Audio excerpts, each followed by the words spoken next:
familiar story, Dolphin fans. It's been many years, different coaches, different GMs, different players, same results. What is it about this franchise that we collapse at the end of the year? Is it we pick up early season wins?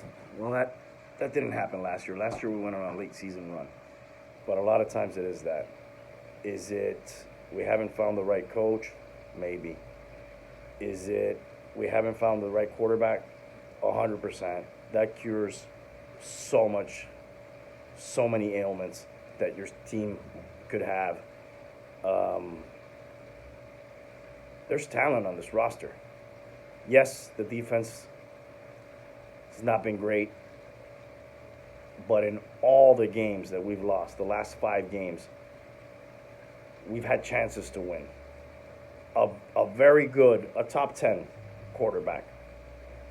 I'm not trying to get the elite of the elite because I feel like we have enough talent on that offense, whether it be, the obvious, Hill and Waddle, Gesicki underused, great pass catcher. Yes, I get it. He doesn't block great.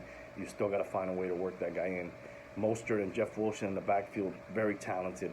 But this offense has been so focused on Hill and Waddle, so much that going into this game, I don't know the update after this game, but going into this game, Hill and Waddle accounted for 180 catches, while the rest of the team accounted for 144 catches. So what does that tell you? Maybe the one read quarterback thing about Tua is true because all the plays are targeted towards Waddle and Hill. There's no other team where 2 guys have not just more, significantly more catches than the rest of the team. Again, Hill and Waddle have 180 catches.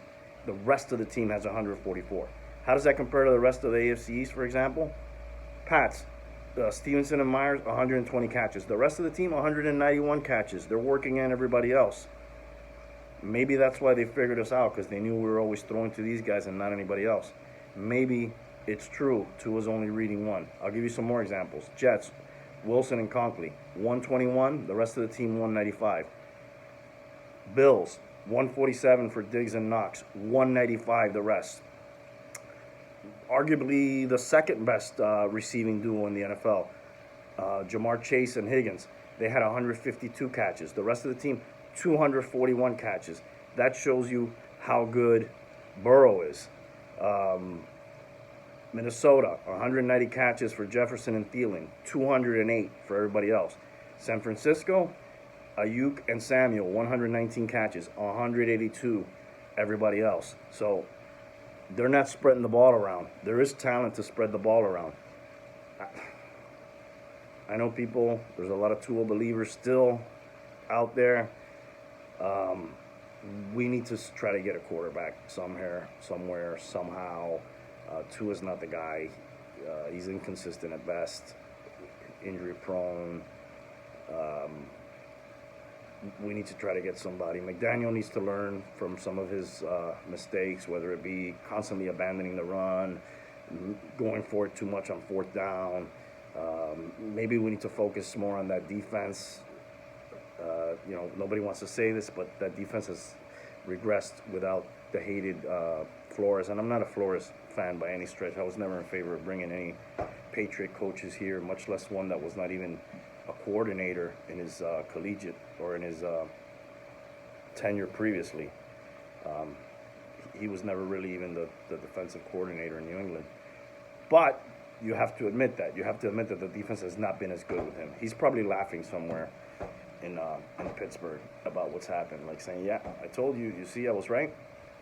So Sanders, we got to get rid of that guy, I think, or at best give him some real competition in preseason. Greer, to me, it's been 2 years running, or 3, that I would have wanted to get rid of him. At a certain point when we were flying high 8-3, people were calling him a genius for pulling off the Chubb deal and, bringing Tyreek, which I like the Tyreek deal, what we gave up. We weren't drafting that good anyways.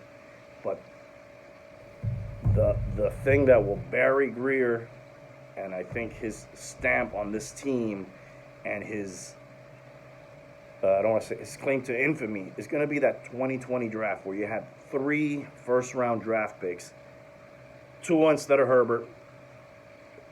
If you were saying it during the year, I hope you're not still saying it. Nobody in their right mind thinks Herbert is not, or sorry, thinks Tua is better than Herbert. If you do, we got to put you in the concussion protocol. Herbert's setting NFL records for yards. He did make the playoffs. You can't hold that against him anymore. He's already clinched that. They were down and out until we reinvigorated them. He's prototypical. The guy's, 6'4", 6'5". I don't know. He's a big guy. He looks the part. Tua doesn't. So that's a miss. Any way you slice it, that's a miss.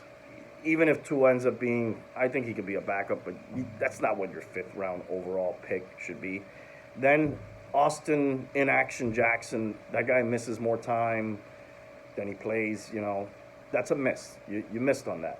The freaking corner, Noah Egan, I don't even know how to pronounce his name. Egan not going to be here long. He probably wouldn't have been here long if not for Greer's probably insistence to have those guys still play, to not make him look wrong. And, it's obvious now that draft is a unmitigated total disaster.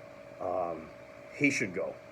We should start there if we're going to rebuild anyways. There's talent here. There's talent to do something, but Greer has put in all the chips with the draft picks, with trading them away, with getting penalized, trying to get Brady.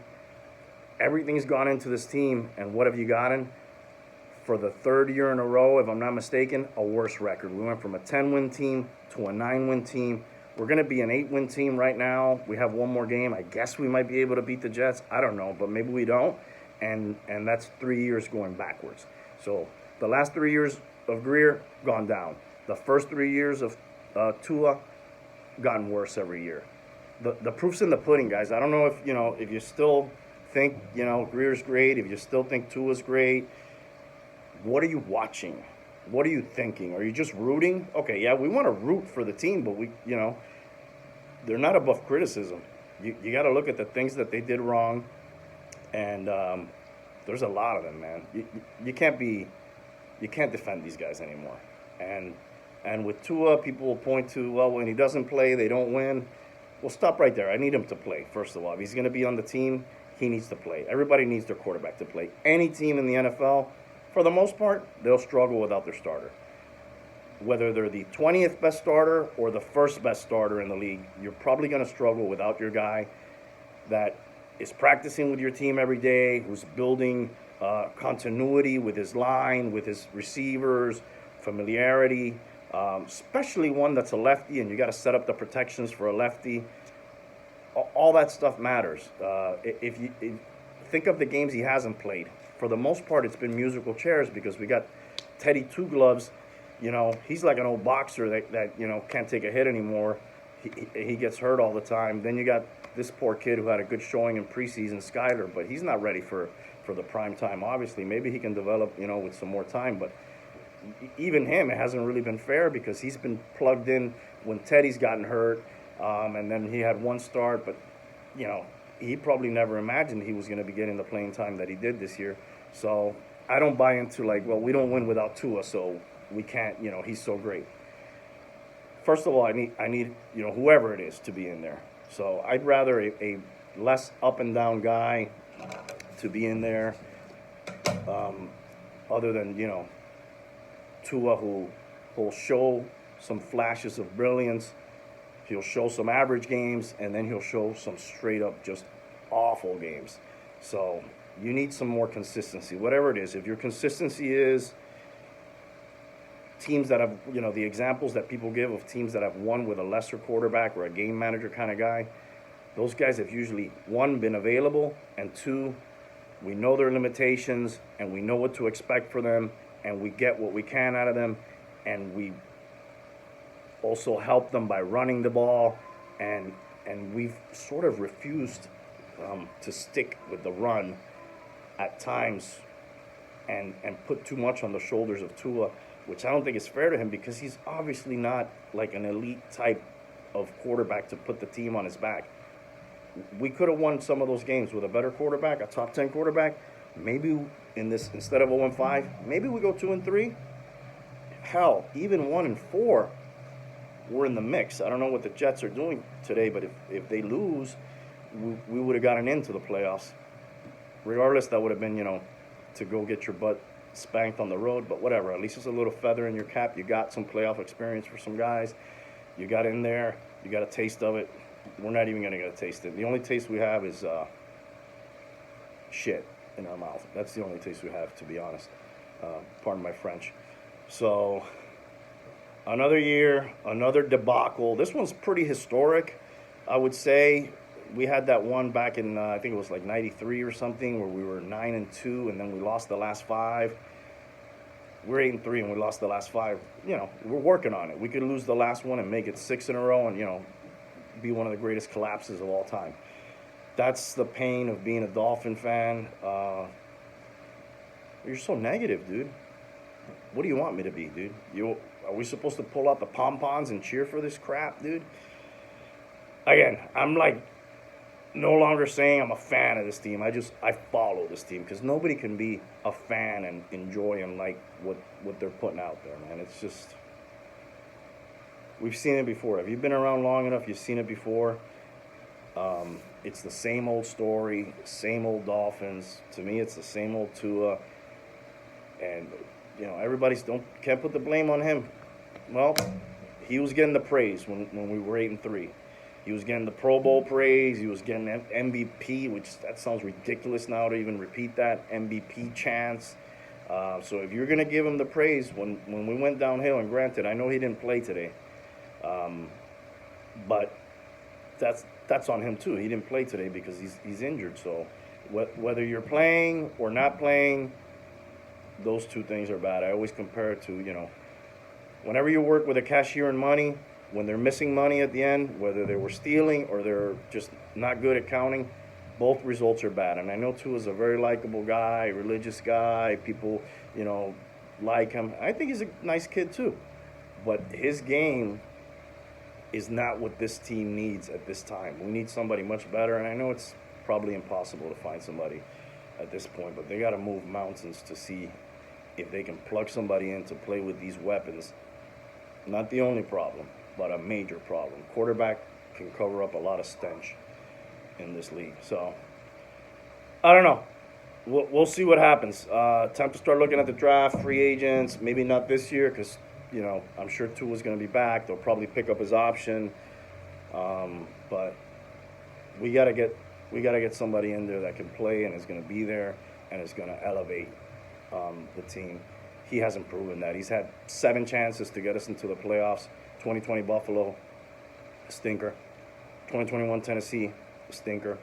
Last 5 games, pretty awful, except the Bills game. He was decent, but in a loss. Today he couldn't even play. So, sucks. Another season down the tubes. Thought we might be able to sneak in this year at the beginning and then, even more so at the end, but that's all over. All right, but what do you think? That's just what I think. Tell me what you think. Do we need to move on from Tua?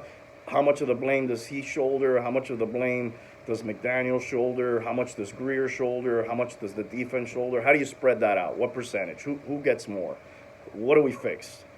Obviously, McDaniel, first-year coach, he's learning. Tua's now 3 seasons in, 34 games. Greer's had more lives than a cat here. He's got to have naked pictures of Ross. So what do we do? What do you think we got to do? Do we pick another team? Trust me, I've thought about it. Brady, do we sell our soul and try to get Brady? Jesus, I'd hate to do that. That seems sacrilegious. I think you got to do something. Otherwise, I think we're going to get a probably pretty similar type season next year. And then who knows, maybe it's just in the cards to suffer one more year, and then maybe, I don't know what the cap situation is after next year, position ourselves to get somebody. That would be the best thing because you get a ready veteran. rather than roll the dice again on another draft pick, which we've proven, you know, we cannot draft a quarterback dating back to Marino. We have not drafted a viable NFL quarterback back to the late 1900s.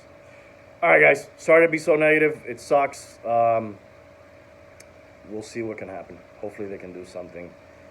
Not counting on it. Bye.